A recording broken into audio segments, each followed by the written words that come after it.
Just listen to that.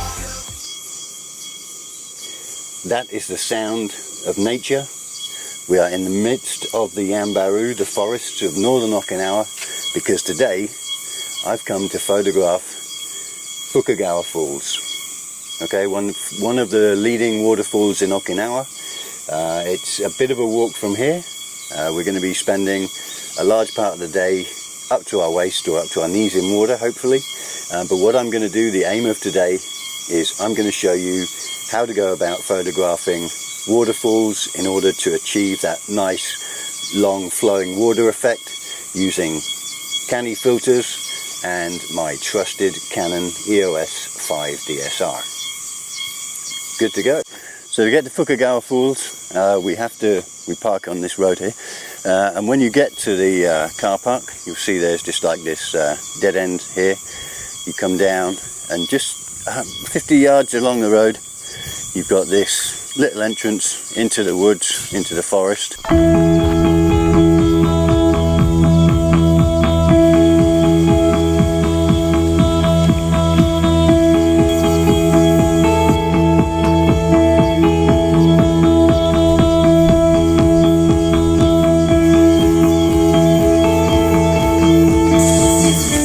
What an absolutely stunning location. The waterfall is probably about another 5 minutes walk up this path.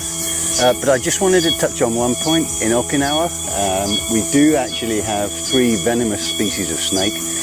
Collectively, they're called the habu. It's a pit viper. They live in this area as well as most of the forests in Okinawa. Rest assured, if I see one, I'll introduce you guys. Hopefully they're off doing their thing, we won't cross paths, everything will be cool.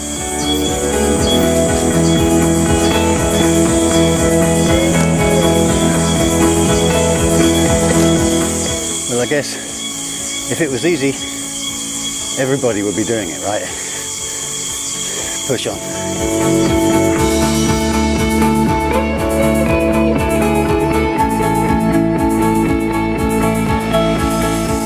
So if every great journey has to start with just one step, then surely every slip, every drop of sweat, every ounce of effort to get here, not only is it half of the adventure, but the payoff to be ending up in a place like this has certainly got to be worth it.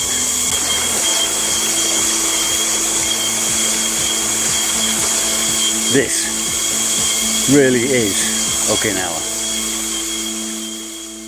Although this is one of the most beautiful scenes in Okinawa to photograph, it also happens to throw up quite a number of challenges. When you're looking at the waterfall, what you'll notice is that the more on the left-hand side of the image generally tends to be more like a shaded area, and also this water feature that's just in front of us here, also the smaller fall, that in itself generally tends to be nice and shadowed. In the right-hand side of the image, because we've got a large hole in the canopy on the right-hand side, what you generally tend to find is there's a lot of light fall on that side of the image. Now, when you're using a lens with as wide an angle as the RX 15mm that I've got fitted to my camera now, you need to combat that brighter right-hand side of the image, and the way that I do that is by using a graduated neutral density filter.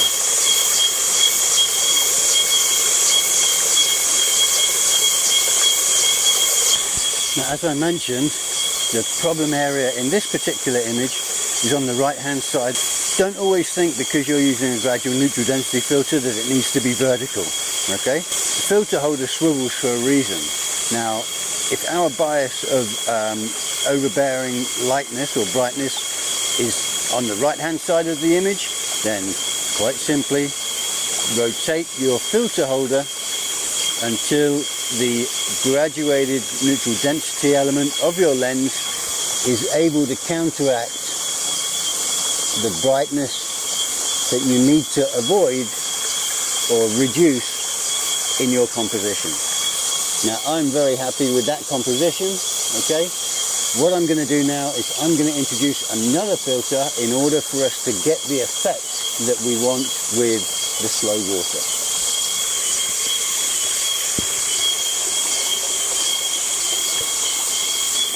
For this shot, I'm going to be using the neutral density 64, which is a 6-stop neutral density filter. It reduces the amount of light by 6 stops that going into the camera. It comes, as do all KANI filters, in its own padded transport case. And as you can see, if you're looking at the waterfall behind us here, if I hold up the filter there, it almost looks like you won't be able to see anything through it, but believe me, it works just fine. Okay, this will allow us to accomplish the look we're after with slowing down the water. Now you may find that it's got a bit of a magenta kind of finish to it, but that does not impact the image whatsoever. Okay, and you'll see that in a short while.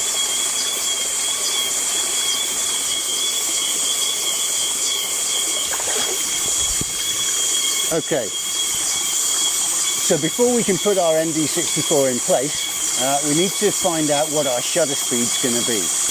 What I do is I'll compose my image, get my graduated neutral density filter in place, get the composition sorted, and make sure that everything's locked down tripod-wise. From there, I switch from manual to aperture priority, which is marked as AV on Canons.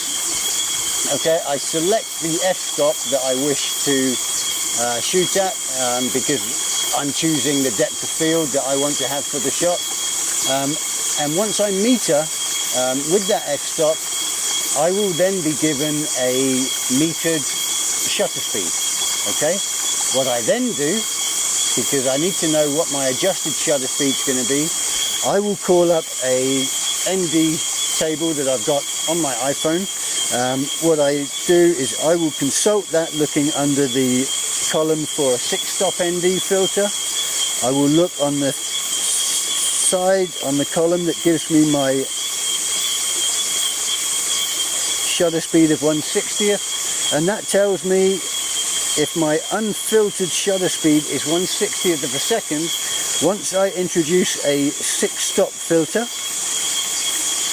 it's going to give me an adjusted shutter speed of 1 second using an ND64. Okay, and so then what I do is I will switch my camera back to manual, put all of that information into the camera, the aperture, my ISO, and that adjusted shutter speed.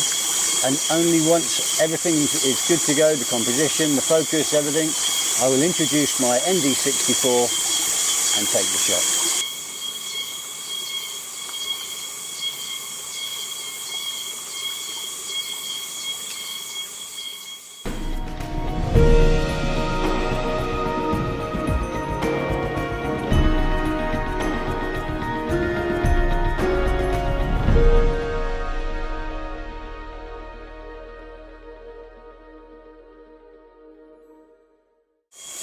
Well, as you can see, I've changed my composition, and I've elected this time to change the orientation of my camera. I'm now shooting in portrait mode because I've got this really beautiful kind of small waterfall in the foreground. That's my main foreground element, and I've got the waterfall in the background, albeit this very small flow of a waterfall in the background.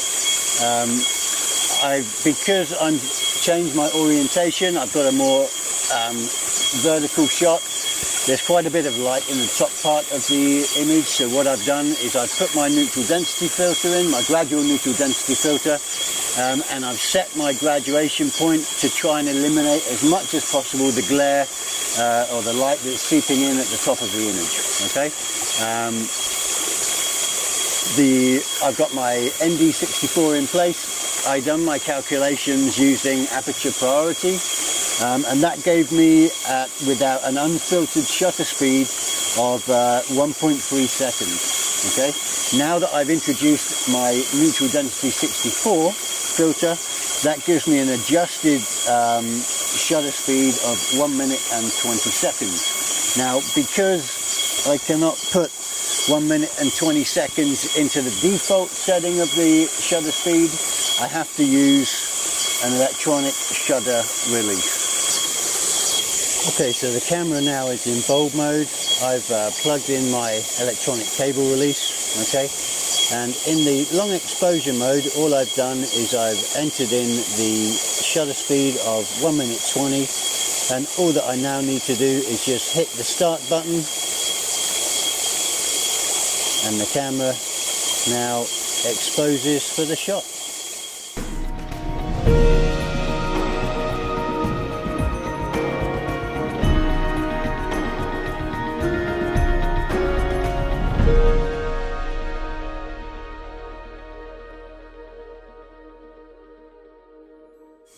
There's a saying in Okinawa, if you don't like the weather, wait 5 minutes.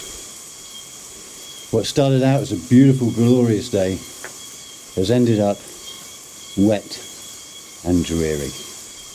Yep, the skies have opened up, the rains have started to come down. Fortunately, there's this little hut between the waterfall and the parking area, so I'm just going to wait out the weather here. Cheers guys, see you next time.